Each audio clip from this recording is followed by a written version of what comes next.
Sandra, una capricornia. Pero Areslore banana noche. Vamos al punto. ¿Cuánto cuesta? Buenas tardes a ambas, muchas gracias por su tiempo para platicar de La Raya y quiero comenzar felicitándolas, me parece que ha sido una película muy bonita, me tocó verla desde su participación en el Festival de Cine de Morelia, ya teníamos como ganas de verla por acá en cartelera y quisiera comenzar preguntando a Yolanda un poco, yo sé que es una cuestión básica que ya te he preguntado muchas veces, pero ¿cuál es la semilla detrás de esta historia, no? ¿Cómo ha sido el regresar con tu gente y generar una película, ¿no? Que pueda funcionar en diferentes matices, sino como un símbolo de identidad, pero también como con algo de entretenimiento para conectar con las personas. Mira, pues surge de esta necesidad de querer compartir la experiencia del cine con mi comunidad. Entonces quería hacer una película, pues para los niños de comunidad. Yo crecí en un pueblo, salí de ahí a los 6 años, me vine a la ciudad y la primera vez que fue al cine creo que fue cuando tenía 8 años por ahí, ¿no? Entonces me impresionó. Entonces, y años después, pues es lo que estoy haciendo, ¿no? Entonces, la escribí con esa intención. Pero cuando yo me fui a Estados Unidos hace unos 20 años, cuando tenía 16, no, 20 más años, porque tenía 16 años, ahora tengo 52. Entonces, también nosotros éramos como las primeras familias, o sea, que emigrábamos, ¿no? Y también los pocos que íbamos al norte, ¿no? Y ahora que regreso a Oaxaca 7 años después, pues casi todos están en el norte, ¿no? Entonces tienen una relación con el norte. Entonces, eso hace que la historia cambie también, ¿no? Pero también regreso a mi intención de hacer un cine para niños, pues niños chatinos, ¿no? En tu caso, Mónica, ¿cómo ha sido como la parte de la semilla de la construcción del personaje? ¿Cómo fue esta parte del conectarte con Yolanda, conectarte con el guión, con la historia, con la gente? ¿Cómo fue esa parte de comenzar a involucrarte y generar un personaje como el que nos presenta?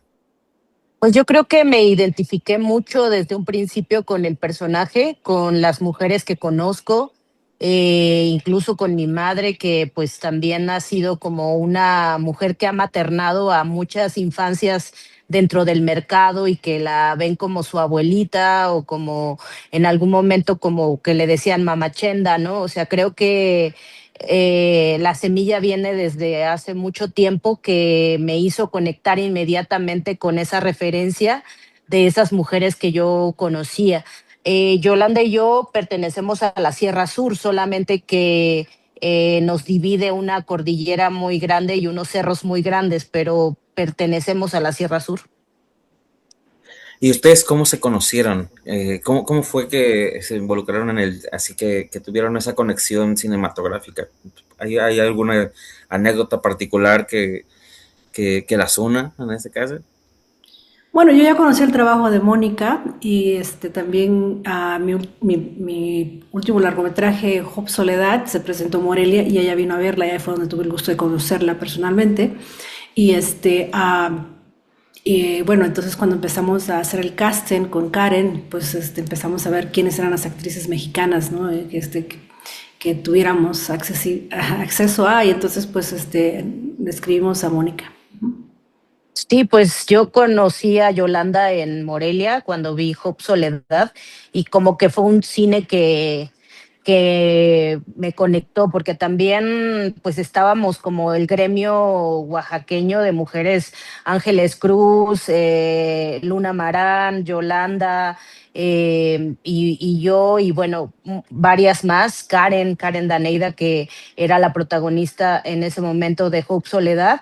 Entonces creo que como que hicimos un clic no solamente por ser paisanas, sino también por ser cineastas. Oye, Yolanda, entrándole un poco al tema del trabajo de guión, me parece muy importante todos los temas que tocas, ¿no? Y cómo los vas amoldando en la película. El tema de la migración presente, cómo afecta a los niños, ¿no? Cómo están entre los papás que se lo quieren traer, que lo quieren sacar del lugar de donde pertenecen. Todas estas historias que realmente nos identifican, porque todos conocemos a alguien que ha vivido esto. Eh, a nivel personal, ¿cómo fue eso?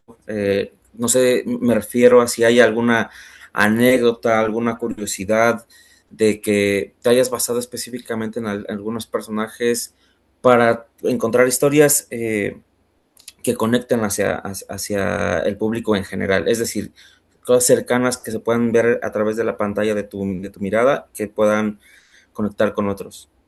Sí, mira, yo creo que lo bonito de trabajar en ficción es que uno puede hacer un personaje de muchos personajes, ¿no? Entonces es como vamos enfocándonos en qué es lo que queremos, ¿no? Entonces vamos construyendo el personaje, pero que está basado en diferentes verdades, ¿no? Entonces, y esta es por eso me gusta la ficción, porque puedo contar muchas historias en un solo personaje, ¿no? Entonces a veces es complicado, ¿no? Para explicar, pero también creo que cuando nada más lo ves, hay una parte de la historia con la cual tú te identificas, ¿no? Entonces para mí era muy importante esta historia de los niños que hace unos años ayudé a fundar una biblioteca en mi pueblo y de unos talleres, ¿no? De ajedrez, computación.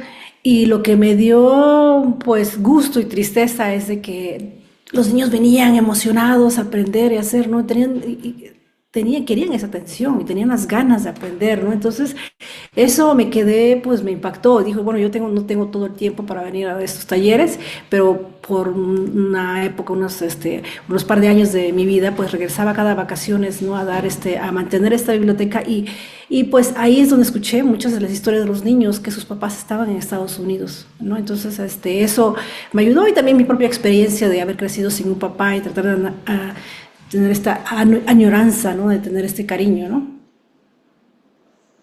Oye, una pregunta más contigo, Yolanda, respecto al trabajo de los niños, ¿no? Sote y Eric son unos personajazos y tienen mucho carisma y humor en sí mismo, en sus diálogos. ¿Cómo fue el proceso de casting para encontrarlos, ¿no? Y luego para eh, transmitirles, ¿no? Es algo ficticio, pues así que todo el proceso que hay detrás de una labor artística, ¿no? De actuación. ¿Cómo fue ese trabajo? Me parece que también es muy, muy rico para ustedes como creadores lidiar con transformar a los niños en protagonistas, ¿no? Mira, hay varias cosas que hubo detrás de eso. Creo que primero queríamos que los niños, pues fueran de la región. Esto iba a ser difícil de conseguir niños actores, ¿no? De la Ciudad de México, pero también esto fue mucho, a Karen me ayudó mucho, ¿no? Porque yo siempre había hecho los castings yo, y Karen me dijo, déjame que te ayude, ¿no? Entonces, para que así tengas menos presión, y entonces, tú nada más enfócate en la dirección. Y también esto también va que teníamos un fondo. Creo que hacer cine es costoso. Y entonces creo que también ahora yo después de 20 años regreso a México también me apoyo de los fondos que existen para esto. Entonces tuvimos la oportunidad de tener el ECAMSE. Eso nos permitió viajar al pueblo, darles su almuerzo a los niños que vinieran, pasaje, quienes vinieran, y nos permitió movernos por la región. Y entonces hicimos un llamado con diferentes activistas comunitarios y ellos en las canchas de los municipios, entrevistamos a muchos niños, hay mucho talento y para mí era muy difícil porque pues yo quería a todos, ¿no? O sea, ¿cómo le dices no a un niño que baila, que canta y que está dispuesto a actuar, ¿no? Entonces quiere jugar. Pero fuimos viendo el personaje que queríamos, pues era esta niña que fuera seria, ¿no? O sea, estricta. Y entonces ahí salió Diana y Diana nos dijo que quería ser actriz. Y muy wow. Y entonces ya le di unas direcciones, y las tomó muy bien y vi su expresión cómo cambió. Entonces, dije, bueno, ella quiere ser actriz, entonces, ¿no? Entonces, y sí, y se envolvía muy bien. Entonces tomaba dirección y tenía un enfoque muy claro qué es lo que quería hacer. Y Noé, ese estaba ahí, iba al catequismo y era su escape. Y entonces cuando escuchó la oportunidad de ser actor y no ir a la escuela, dijo, aquí estoy, ¿no? Entonces, era eso y sí, o sea, entonces son muy distintos y creo que por eso es lo que queríamos, apoyarnos en dos personajes muy, pues, opuestos, ¿no? Uno que nada más quiere jugar y la otra que sí está bien, o sea, tiene un plan, pues, de su vida, ¿no? Y ya de ahí, así fue el casting, pero ya de cuando estuvimos ya grabando, pues ya, Mónica y Salof me apoyaron con ellos. Oye, justo, Mónica, ¿cómo fue esta sensación que tuviste? Porque al igual que en la película, ¿no? Que eres como el personaje que une a toda la comunidad, ¿no? Todos van contigo, todos van a recibir sus paquetes o a dar los mensajes. también tú eras como una piedra angular que conectaba la actuación profesional con la actuación que estabas enseñando, justo para transmitir a los personajes, ¿no? A los que estaban construyendo una comunidad. ¿Cómo fue esa sensación, esas experiencias, esas, ahora sí que curiosidades que tú te llevaste como actriz en lo profesional que puedes contar? Pues yo creo que es muy complejo actuar luego con actores naturales porque pues justamente tienen una naturalidad sorprendente, ¿no? Diana, Noé, que hablaban fluido chatino y nosotros, Salof y yo que apenas lo masticábamos y que pues nosotros éramos sus coaches de actuación y la verdad, Diana, como dice Yolanda, muy disciplinada, Noé a partir más del juego, del relajo, como que le entraba también a actuar.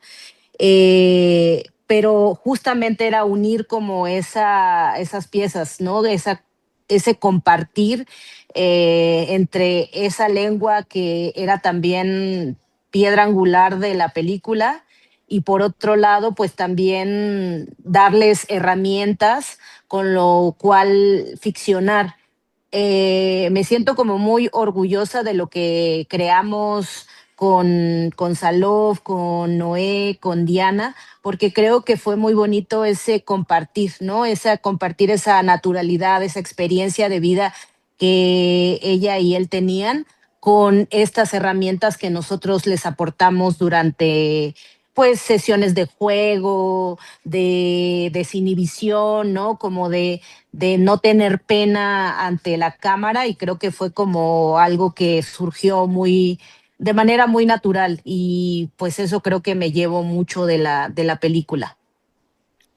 ¿A ti te movió en lo particular, por ejemplo, la construcción en que enfrentas a los personajes, la manera en que los enfrentas, el saber que estabas inmersa con personas que no han sido de formación profesional? ¿Te movió en tu proceso? ¿Te cambió algo? ¿Qué hubo ahí de variación? ¿O seguiste tu camino como lo habías experimentado en algunos otros proyectos?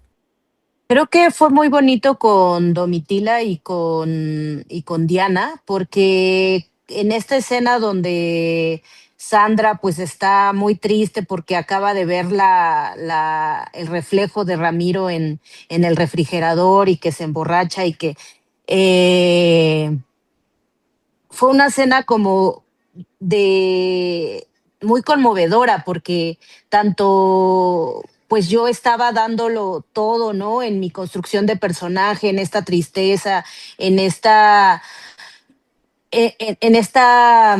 anagnórisis, por decir, que tenía el personaje de saber que pues el amor de Ramiro no iba a volver, ¿no? Y que tenía que tomar una decisión y que tenía que salir de ese hoyo y cuando abraza al personaje eh, de Sotera y que Diana está también con los ojos llorosos y que Domitila también entra a esa ficción, creo que fue algo como muy bello, que te das cuenta que pues la ficción hay veces que cuando está bien hecha y cuando está bien dirigida y cuando se da el momento como clave, surge, ¿no? Surge potente, surge poderosa y eso fue como muy, muy bonito porque sabía que las tres estábamos en ficción, sabíamos que habíamos tenido herramientas y que también el sostén de una actriz profesional que hace que el personaje se note y entonces ellas entren en esa ficción para compartir con el personaje, pues ya creo que es algo como fácil, ¿no? Fácil de que se dé y creo que pues es lo que hacen los buenos directores, propiciar esos momentos y no sé, o sea, que haya actores profesionales y que haya actores naturales, hay buenos complementos. Oye, Yolanda, ya que esta Mónica tocó el tema del refrigerador, me parece que es uno de los elementos más bonitos que tiene también la película. ¿Cómo fue, no? Que llega esta idea de que fuera un refrigerador como el elemento donde se fueran reflejando pues ahora sí que los temores, las cosas que le pasaban a la gente de la comunidad, los que veían a la gente lejos a través del reflejo del refrigerador. ¿Cómo se construye ese elemento en cine? Bueno, parte de mis memorias siempre, cuando en los ochentas, ¿no? En Oaxaca, ¿no? Era cuando los refrigeradores se volvían, eran populares ya, ¿no? Y también era casi imposible para una familia indígena, migrante, tener un refrigerador, ¿no? Entonces, y entonces también ese refrigerador era el símbolo de tu estatus social, qué tan grande era, qué tanto hacía, ¿no? Entonces, entonces ese elemento siempre estuvo ahí. Entonces, pero decíamos, pero ya, o sea, todo lo que eso llevaba, ¿no? Entonces era un estatus social, traía cambios, pero estamos hablando del cine, cómo se veía, cómo lo expresábamos, qué nos hacía.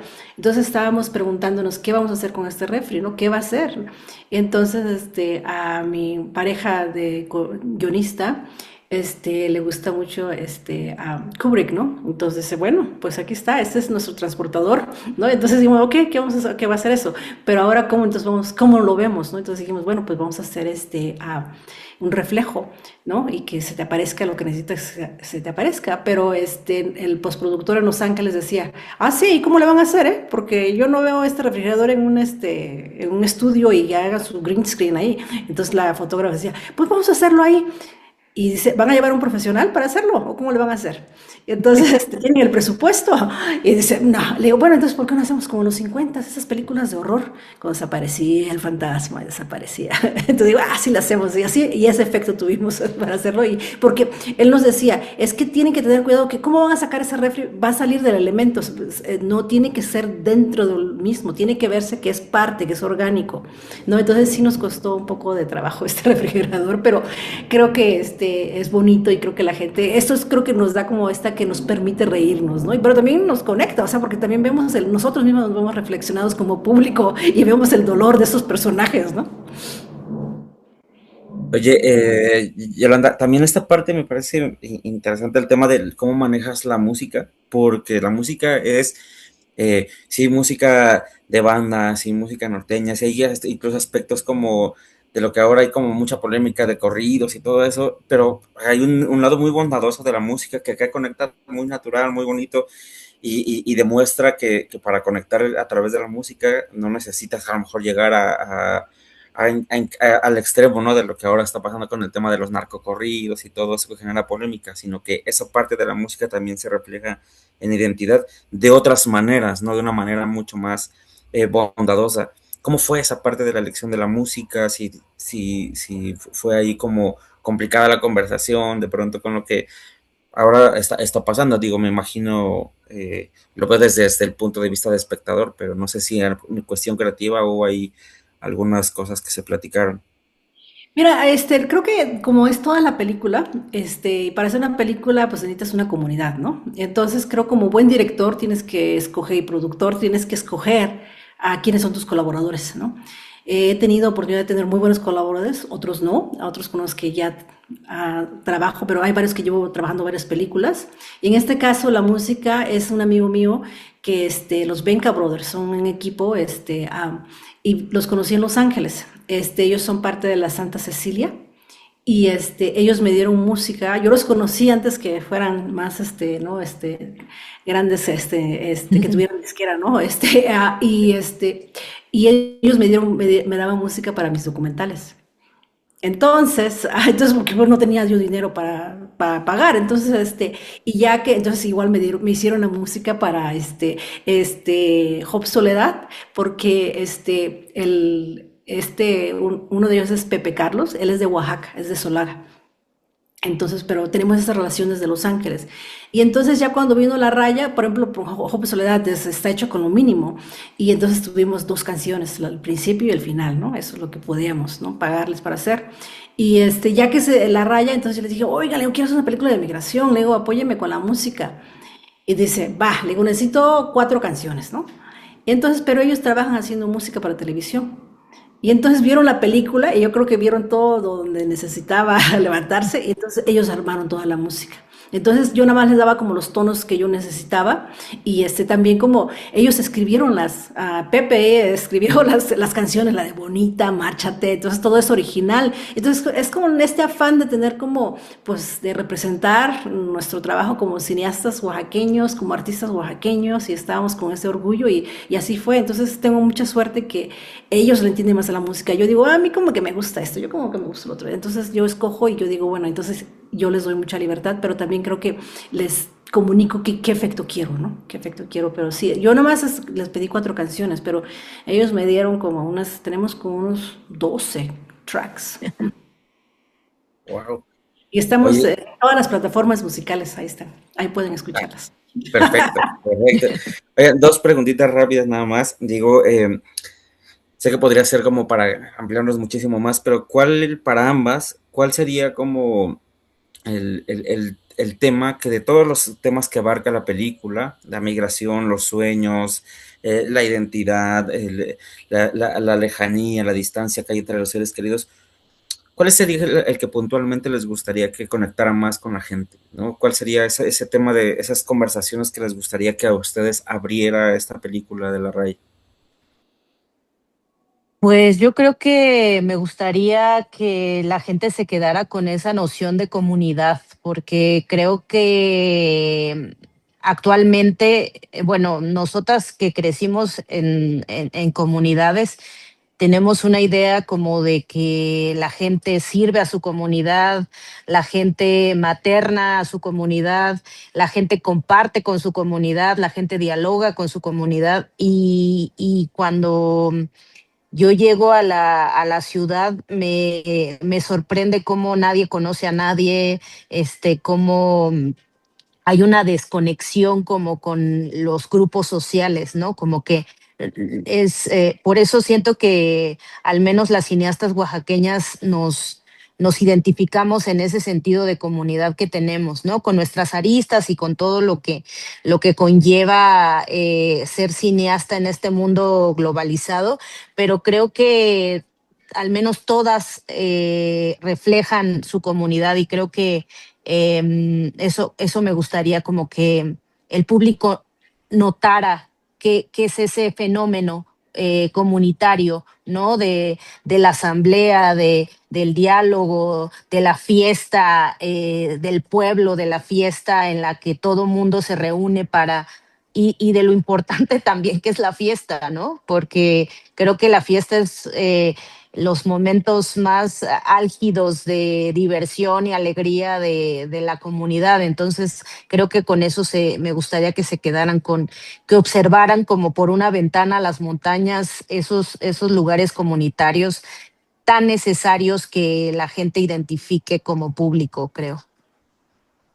Sí, totalmente de acuerdo. Creo que eso tenemos que acordarnos. Y también creo que a veces vemos el cine como algo de que las grandes estrellas y que está el director y el productor y que todos somos bien egotísticos, ¿no? Que sí lo somos. Pero creo que también acordemos que somos una comunidad y esto fue, yo siento que el cine, esta película La Raya se hizo así, o sea, se hizo con mucho cuidado de la comunidad, con cuidado de los actores, con cuidado del equipo técnico. Creo que todos íbamos, no iba, había muchas precariedades en este rodaje, pero creo que todos lo hicimos con el afán de poder presentarles al público, ¿no? Cómo se vive esto y también nosotros como equipo podemos pues transportarlos, ¿no? Y creo que eso es queremos pues enfatizar.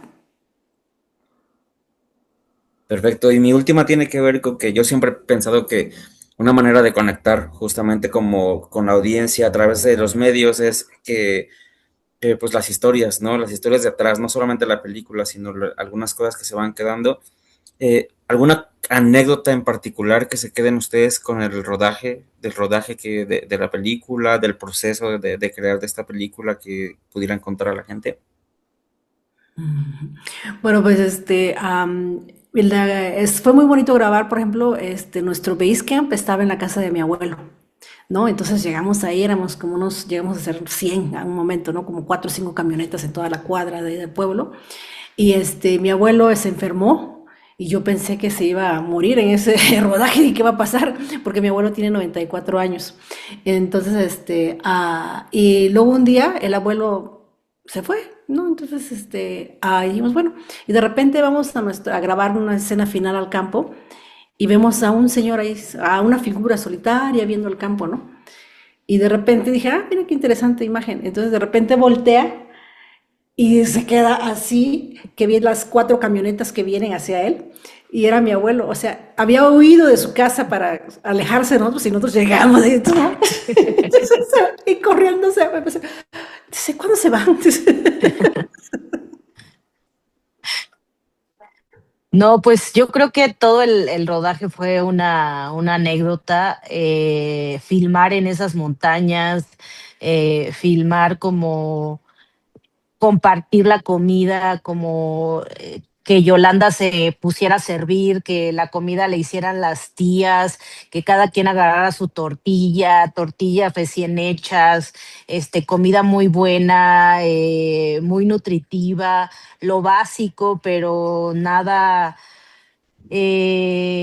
no como a lo que estás acostumbrado en en las producciones, pero era algo muy especial, ¿no? O sea, todo sabía muy delicioso, todo estaba como muy balanceado, todo estaba como glamuroso en el sentido de que a pocas veces tienes acceso a unas tortillas de masa buena sembradas ahí, o sea, creo que pues muchas anécdotas. Creo que hacer esta película en el campo, en la Cieneguilla, con las señoras de la comunidad, con el abuelo de Yolanda, con su hermana, con su mamá, o sea, creo que fue una experiencia de vida como nunca había vivido en un rodaje así y espero que se repita.